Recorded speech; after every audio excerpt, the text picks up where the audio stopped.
I never made it, but I know what it takes. Hey, what's up guys? It's me and Edison here. And Oakley.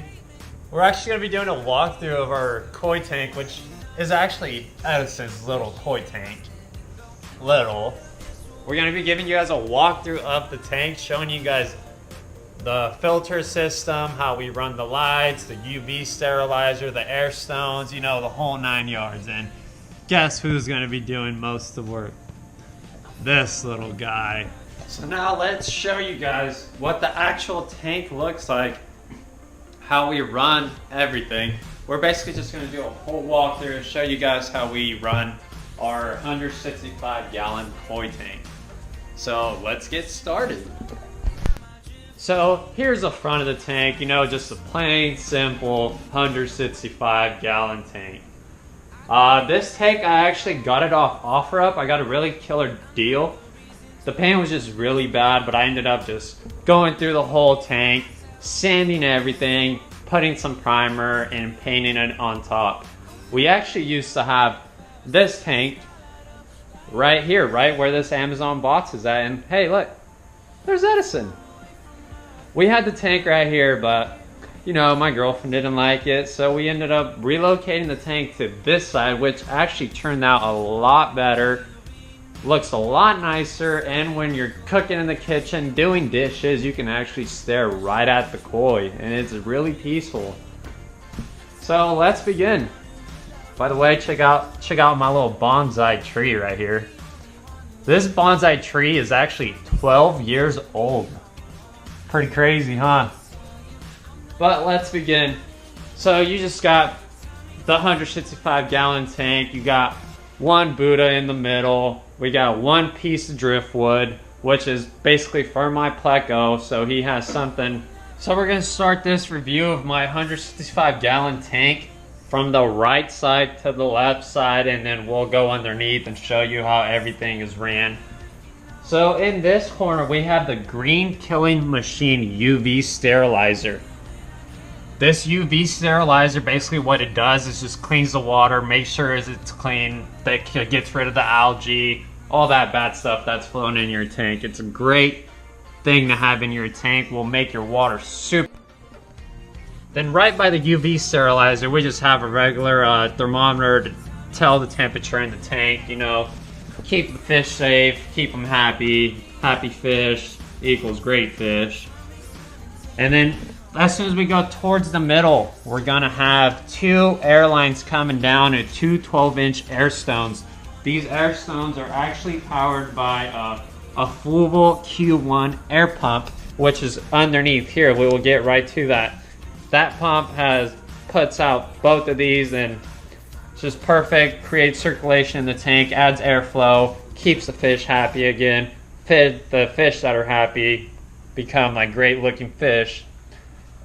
Then we go over to this corner. We actually have a 1,600 gallon per hour wave maker. This basically just filters the water, gets it moving so that there's no water just sitting in the tank. You got that nice circulation that goes all the way around, keeps the fish happy. And then we just have a plain old heater. So here's the theory. They say not to have heaters with koi, but I chose to have a heater with my koi so that I could feed my koi during winter. And it worked out well. My koi eat once a day. I feed them. I'll show you guys what I feed them, but we have them on a strict diet for their colors and just for them to grow. These koi later on, I repeat, they will be transferred to a pond. I know it might seem like a lot of koi in the tank, but they're still pretty small. The biggest guy is going to be him, and he's about 8 inches as of now. But once they start getting a little bit bigger, they will all be put in the koi pond. But for now, they're all here, and this is working out perfect for them. And then we go to this side, you can see where the FED sits, sucks all the disposal of the fish. Then we have the output on this side, which brings the water back in, which brings us to underneath. Let me show you guys what kind of filter system we have on. What powers and cleans this whole tank is my FED6 Fluval filter. This filter is hands down, in my opinion, the best filter that you can have on a tank, especially with having koi. Koi are really dirty fish, and you always want to have clean water for them and just keep them happy. So my F-Head6 tends to do that trick. Also, what we have down here is basically some algae gone. Don't really use this too much. The Flourish and the Flourish Iron, that's more for my plant intake, which I can show you guys in a bit. But I use the Pond Prime to get rid of the chlorine, the pneumonia, and everything in my tank, and that works out great.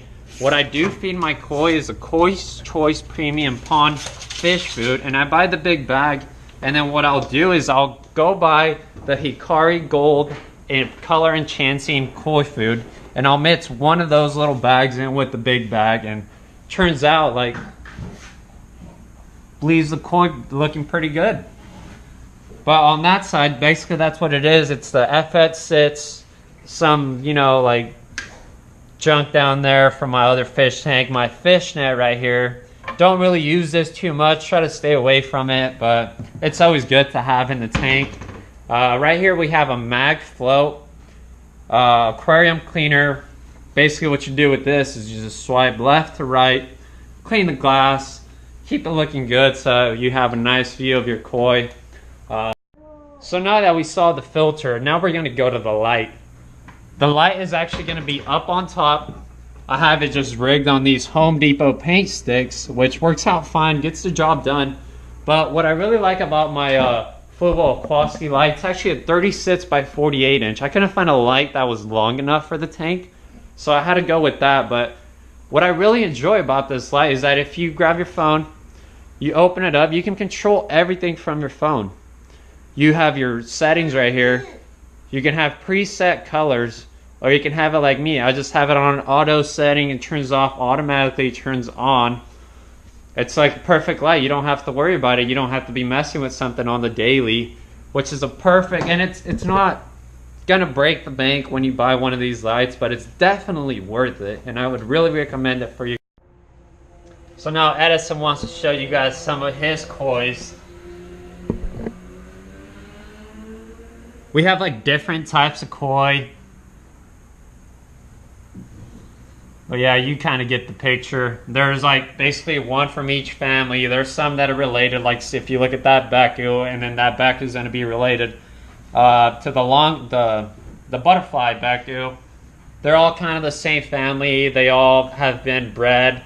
What's actually really cool is my big one in the back, he's Deutsche. He was actually shipped over from Japan. He was from a breeder in Japan, and I got him at Koi Enterprise here in Sacramento. But yeah, he's a really solid fish, really vibrant colors, and he just looks awesome. You can see him right here. Then we got the Soggy right in the back, which is more like a natural look, has like that cool looking pattern that when he's in the pond, you will be able to see it from up above, and then they look really sweet. Then we can go back to a Jin Rin. I love their face on those. And then here's actually the smallest fish. This is a Sonky. This Sonky was shipped to me from Net State Koi. I have 3 fish shipped from Net State Koi, but that's probably my favorite one. That one, when it gets older, I'm hoping it looks like my bigger one, but only time will tell. A lot of times with these fish, like the color will change out of nowhere. Like if you take a look at my white one in the back, he actually used to be all yellow. But in about a month time span, he actually turned all white, which was really cool, but I wasn't expecting that out of it. Here's a look just from a little bit of distance from the kitchen, backing up a bit of the actual tank. As you can tell, matches with the table, looks real great.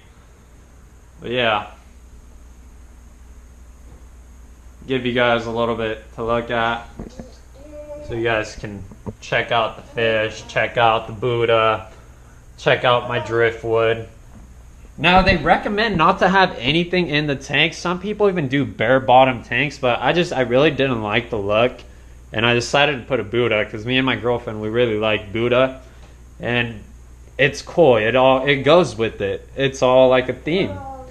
And the driftwood, it was kind of just randomly thrown in there, but I really like having the driftwood in there because it gives my little koi place to hide. And I actually do have a pleco in here, which he's the one that is responsible for cleaning all the algae on the glass in the tank. He really likes that driftwood, so that's why I have that there. But on this side, we basically, it's more like dog treats. I have an extra filter. My air pump is somewhere back there. I will find it in a bit and show you guys that. But yeah, here's basically what the tank, beautiful setup. I wouldn't recommend having koi in a tank unless you know what you're doing. And what you got to keep into consideration about having koi in a tank is that koi will grow. Koi will get big. I know like some kois can get up to 2 feet, 3 feet. It all depends on the strain of the koi, what type of koi, what you feed the koi, and depends on the environment. Obviously, if you have them in a smaller tank, they're going to get smaller, which isn't good for them. They're not going to grow to their full potential. So you got to think about it that these fish, keeping them in a tank is going to be a short-term fish in the tank. You basically want to have a home for them already ready after they outgrow it, because they will outgrow it. It's just a matter of time. Like when I first got my Asagi was the same size as my Deutsche, and look at him now. That's 8 months. That Asagi is actually as old as Edison over here. How old are you, Edison? 8 months going on a 9. So yeah, they talk about is water changes. I really recommend doing 1 water change per week. I usually do mine on Friday, Saturday, whenever I have the time. But you want to keep the koi in clean water because they're really dirty fish, and you just basically want to have them clean. You want to have a clean home, just like how you do. And what I do is when I do a water change, I drop it down to about 25%, which leaves 75% of the water in the tank. And then I will put Pond Prime. The Pond Prime removes the chlorine, the pneumonia, everything that's bad for your koi. And basically, that's how you keep them happy. You want to feed them. You can feed them once a day, once every 2 days. It all depends on what you're trying to do with the koi. Me, I personally feed them once a day. Keeps them happy. Keeps them a little stocky, you know. Look, but yeah, that's Edison's koi tank. If you guys like it, you know, subscribe to the channel. We just started a new channel. We're going to be doing a lot of videos on our fish tanks. Me and Edison have a couple fish tanks that are pretty sweet, and we would like to share them with you guys. But subscribe to the channel, hit the like button. You guys know what to do. And if you guys want to see more, if you guys have any questions, please put them in the comments and let us know. If you want me to go more in depth about water and what to put in the water, what to have in your filter. There's a lot of different things that could play a role in your koi. But yeah, let us know, and thanks for viewing.